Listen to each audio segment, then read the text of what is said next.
9h30, 11h sur Europe 1, le Club de Noël. Omblin Roche. Élodie Gossuin est l'invité du Club de Noël sur Europe 1. On va parler télé maintenant avec Jean-Philippe Longo, son mi-vu, mi-connu. Ah oui. On parlait de vos enfants juste avant, Élodie. Est-ce qu'ils vous regardent à la télé ? Non. Jamais. Non, parce qu'en fait c'est moi aussi de toute façon, s'il y a une émission, ça me bloque un petit peu, qu'ils puissent me regarder, qu'il n'y ait pas cette frontière entre, j'ai besoin d'être que leur maman quand je suis à la maison et je serais trop gênée en fait parce que ça devient mon travail qui s'immisce. Du coup t'as pas non plus le regard du divertissement parce que moi du coup je suis là, j'analyse, ça me détend pas parce que du coup je vois tous les défauts, je travaille sur moi machin, c'est un enfer. Donc non, c'est interdit. Non, c'est interdit. Je pense que j'ai besoin d'une petite thérapie, non peut-être. Ouais. Parce que oui, c'est ça, vous regardez et vous avez peur à chaque fois de ce qui va se passer. Quand c'est que la voix, ça va. C'est là que je sais qu'en radio, ils écoutent. Et même quand, par exemple, c'est sur des sujets pour Sister ou autre, où je prête ma voix, où je narre les sujets, etc., ça me dérange moins. Mais c'est vrai que de voir ma tête, je sais pas, je n'arrive pas à me voir. J'ai un vrai blocage. Ouais. Avec vous, Jean-Philippe, on revient sur les émissions au concept original, des émissions qui n'ont pas duré, racontées par les animateurs que vous avez interrogés. Aujourd'hui, on va parler d'une émission qui peut intéresser justement Élodie Gossuin. Peut-être, on remonte en février 1986, donc ça date un petit peu. Et cette année-là, il y a une nouvelle chaîne privée qui fait son apparition à la télé sous l'élan du célèbre homme d'affaires italien Silvio Berlusconi. C'est la 5. Ah oui, c'est une chaîne qui a disparu. Vous pouvez nous rappeler à quoi ressemblait la 5 pour ceux qui ne s'en rappellent pas ? C'est Berlusconi qui l'a présenté tout simplement avec une petite phrase. Ça n'est pas une télévision Coca-Cola ni une télévision spaghetti, c'est une télévision Beaujolais, champagne le samedi. Si, Seigneur. C'est quand même, ça plante un peu le décor. Et le samedi, habituellement à la télé, c'était Champs-Élysées avec Michel Drucker sur Antenne 2 qui cartonnait. Et donc, pour contrer ce mastodonte de l'audience, Berlusconi lance un show venu tout droit d'Italie, Vive les données, et en France, ça devient...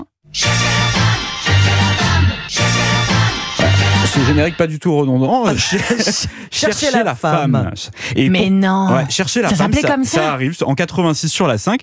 Et pour présenter l'émission, Berlusconi va suivre les conseils de Michel Drucker, justement. Il lui propose d'appeler un ami à lui, toujours indissociable de sa clarinette. C'est évidemment Christian Morin que j'ai rencontré et qui me parle de son premier rendez-vous avec Il Cavaliere. Moi, il m'a fait penser à Brando dans Le Parrain, un peu, quand j'arrivais. Dans son bureau en Italie, il y avait toujours 2 smokings qui étaient prêts au cas où il y ait des photos à faire.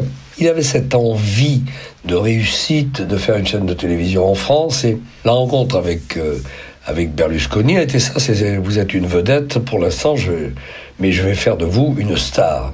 Et oui, parce qu'à l'époque, Christian Morin n'est pas encore une star. Il a fait les Beaux-Arts, il anime des émissions sur Europe 1 notamment, et c'est donc la première fois qu'il va présenter un gros show à 20h30 en France. Mais il ne sera pas seul aux commandes. Et non, pour l'accompagner, Berlusconi choisit une animatrice qui présente déjà la version italienne de Chercher la femme, et qu'on connaît tous en France, c'est Amanda Lear. Et les 2 animateurs vont également mettre leur talent de comédien en avant dans des sortes de petites scénettes à la manière d'un gars et une fille. On a imaginé un couple qui ne s'entendait pas à la ville et qui devait avoir l'air de s'entendre très bien pour présenter l'émission en commun. Ce qui était faux d'ailleurs, on s'entendait très très bien avec Amanda Lear et ça marchait très très bien. Donc il y avait des mini-sketchs que nous faisions, qu'on enregistrait. On apprenait nos textes comme des comédiens et c'était un régal. Et pour info, ces petits sketchs, ce sont les œuvres de Didier Kaminka, qui est aujourd'hui réalisateur et qui a été le scénariste des Ripoux, des Soudoués ou encore de l'Inspecteur la Bavure avec Coluche. Bon, alors on devine un petit peu le principe, mais quel était le but de Chercher la femme ? Oui, c'est ça, tout est dans le titre un petit peu, j'ai envie de vous dire, et c'est Christian Morin qui va nous l'expliquer.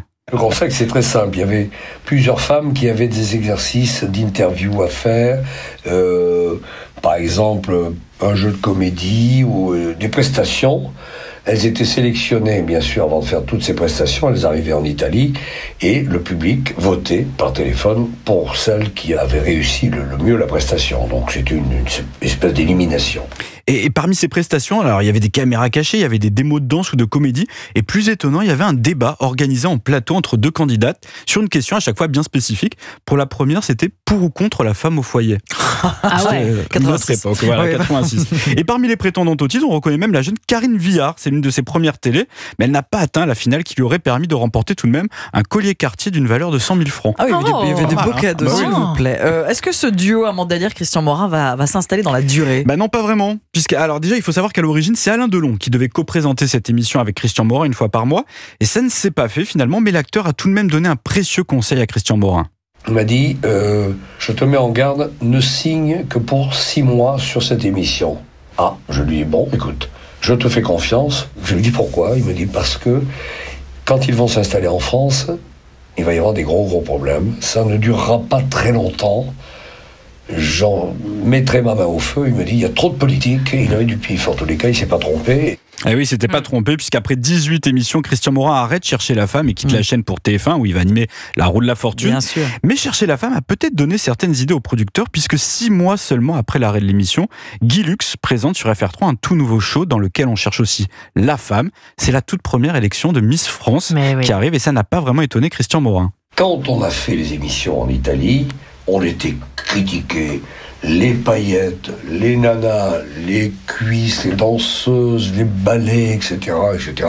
Trop, c'est trop. C'est ce qu'on nous disait. Oh là là, on montrait du doigt la télévision paillettes de Berlusconi. Il est certain qu'il y a eu un développement dans ce sens, probablement de façon inconsciente, amené par la 5.